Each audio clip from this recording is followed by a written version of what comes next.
Lakers Nation, what is going on, guys? So, welcome back to the channel with another upload today. This time, it's almost 8 p.m. as I'm recording the video, depending what time you guys are watching it.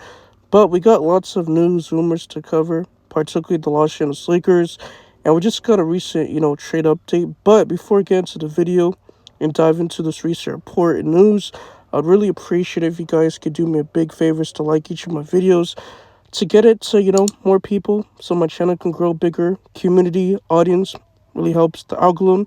Make sure you guys do me a big favor to smash the subscribe button. I'm on the road to 4K subs, so I can't do without you guys support. And yeah, man, turn on the notification bell so you guys stay updated for more Lakers content or NBA news in general. I'm not asking for much. And make sure you guys lastly follow my socials. The links will be down in the description.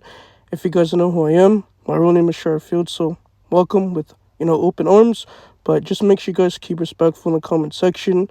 If you guys are a long-time subscriber of mine, or just walking in my channel for the first time seeing my videos. But I definitely shout you guys out in my next video. Pin your username, so let me know so I don't forget. But man, oh man, we got lots of things to, cover, so we're not going to waste too much time. We're going to break it down.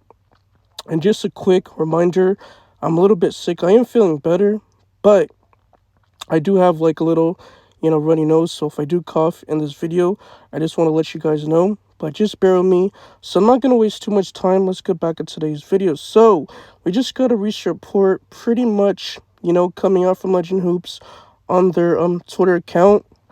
And supposedly it says that the Los Angeles Lakers are engaged in trade discussions or talks for KCP, Contavious Caldwell-Pope, former Los Angeles Lakers, who I really didn't want the Lakers to get rid of. That's just my personal opinion. And then you got Donte DiVincenzo, who was, linked to the Lakers this past trade deadline. But it says per Brett Siegel, the NBA, right? Now, starting with KCP, he's a little bit older. He's not young, but he's 32 years of age. I know some people might say, oh, he's washed, but you just got to put, basketball context into it. The Orlando Magic, they were just not a good, three-point shooting team, so that's why they went and acquired a player like Desmond Bane, and he was part of the Cole Anthony, trade and stuff like that. But obviously, Cole Anthony got bought out from the Memphis Grizzlies and then decided to sign with the Milwaukee Bucks, right? But KCP, he is a guard.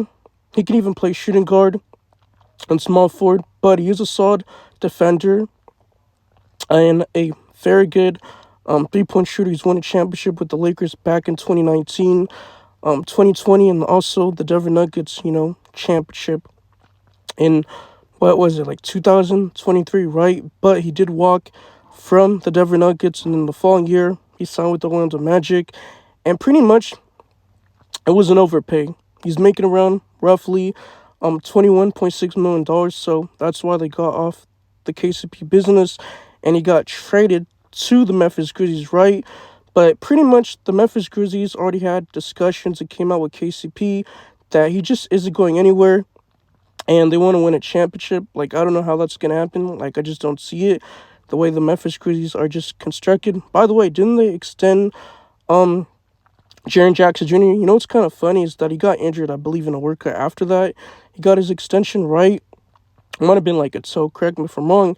But for Orlando Magic this year, he had like a down year. He did average around stats, 8.7 points per game.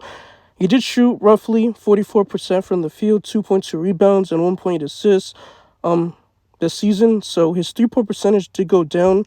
He did shoot around 34.2%. But with the Denver Nuggets the previous year, it did shoot, 40.6% from the three-point line. So if you could get back to at least 39, 40, even if it's, 36, 37, then I don't really mind it. But let's just be honest, like his best seasons was with the Los Angeles Lakers, when he was on the team. But he also shot around 41% from the three-point line back in 2020, 2021 season for the Los Angeles Lakers. But also this year, he did shoot around 86.3% from the foul line. So I'm not sure what the Lakers would have to give up, but I'm not giving up, Rui Hachimura.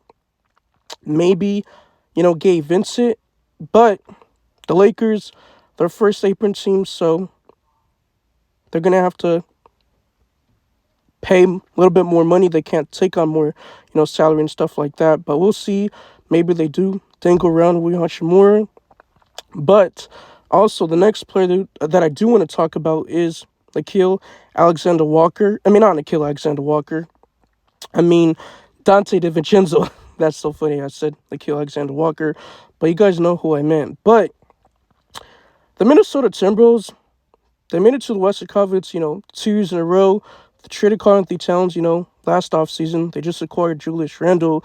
And there were just a lot of question marks about the fit and his, shooting and, the spacing where, Rudy Gobert, like, he's a liability on the offensive side, so that's why teams target him and always attack him. I think it's time for Minnesota to get off of, Rudy Gobert.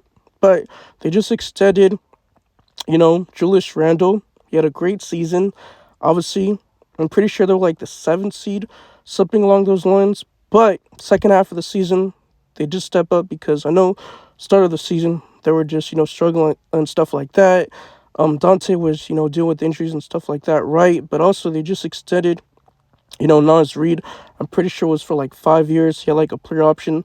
Julius Randle had like a player option, but they did lose, Nickeil Alexander-Walker, and he went to the Atlanta Hawks. So I'm pretty sure his nickname is Nah. A lot of people call him Nah, but like, why would the Minnesota Timberwolves do this? Like, you're getting your depth. I mean, you're getting worse on your bench. Like, depth wins championships. So I do understand it from that perspective why, like, Minnesota wouldn't do it. But I'm pretty sure the Minnesota Timberwolves as well, they're like a second April team. And the Lakers, you might have to get a third team involved. So we'll see. I'm pretty sure they might be below the second April and stuff like that because of the Karl-Anthony Towns trade. But the Lakers are really a first April team, or I actually think they're below, the first April. I know they're like hard cap and stuff like that, but they might have to send more, salary than they can really, take back because of the whole, CB and restrictions, stuff like that. But they just got done waiving Shake Milton and Jordan Goodwin to make room for Marcus Smart. So the Lakers, they now sit with, $1.1 million below the first apron. I don't know why I'm having a hard time speaking. Must be because I'm sick and stuff like that. But, words are actually trying to, kind of hard. So pretty much the Lakers cannot, cross the first apron. But like I said, you're probably going to have to find a third team. But I'm pretty sure, Donte DiVincenzo is a player. And not pretty sure, but I know he'll make perfect sense on this team. He's a great three-point shooter, a solid defender, pest, but more as like a team defender, right? So what would the Lakers have to offer? Maybe you're dangling Gabe Vincent. He's making around roughly, $11.5 million, 1 year left, expiring contract in 2026. So maybe you do get Donte DiVincenzo, like that's it, a swap. But he's making around, $11.9 million or $11.990 million. So I think it's valuable. Like, it's a fair deal. It's very cheap, so it's not like you're overpaying. But he has like 2 years left on his deal. Maybe do include Max Kleber. He's making around roughly around $11 million. But like, why would the Minnesota Timberwolves want Max Kleber? Like, he's not even good. Like, he's probably not gonna even crack the rotation. At best, he's probably a third stringer. That's just my personal opinion. I know the Lakers are trying to do a consolidation trade involving Max Kleber and, Dalton Connect and stuff like that.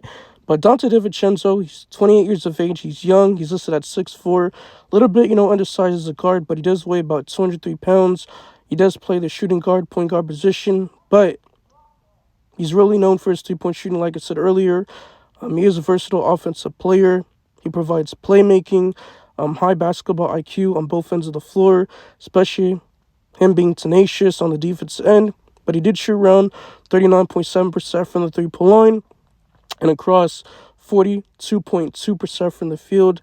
Efficiently, 11.7 points per game, 3.7 rebounds, and 3.6 assists. So, Lakers fans, NBA fans in general, you guys let me know in the comment section. How do you guys feel about these two players? Neither of these players will be, great additions, but, the Lakers are trying to bolster their bench. They need more depth, especially if you want to compete for a championship. And the West is just getting better. Obviously, the East is getting worse. So maybe the Lakers have a chance, but they first have to get through the West in order to make it to the NBA Finals. And they did improve, the roster after getting DeAndre Ayton off, buyout. 2 years, $16.6 million, roughly making around $8.3 million, while signing Jake Laviia from, the Sacramento Kings. He was averaging roughly around, 18 points per game coming off the bench, I believe, until he, injured himself. Correct me if I'm wrong, but he did sign for 2 years, $12 million, making around, $6 million. So the Lakers freed up the full MLE after losing Dorian Finney-Smith, him not picking up his team option. Or actually not team option, but I believe it was player option worth about $15.3 million. And the Houston Rockets replaced him with, Dylan Brooks after, the whole trade involving, Kevin Durant, stuff like that. But yeah, man, Lakers fans, I appreciate you guys for, the journey, the support, the comments. I'm going to try to, respond to all the comments, if not some of them. So I'm looking forward to your feedback. If there's anything you guys want to, say, reach out to me or give me constructive criticism where I can improve my videos on my channel and this page, then I'll gladly appreciate it. But man, oh man, I love you guys. And if there's more updates involving trades, free agency signings, buyout candidates, all that great stuff, then I'll definitely, do that and I'll post more. But yeah, I'm out of here. Peace. Cheers.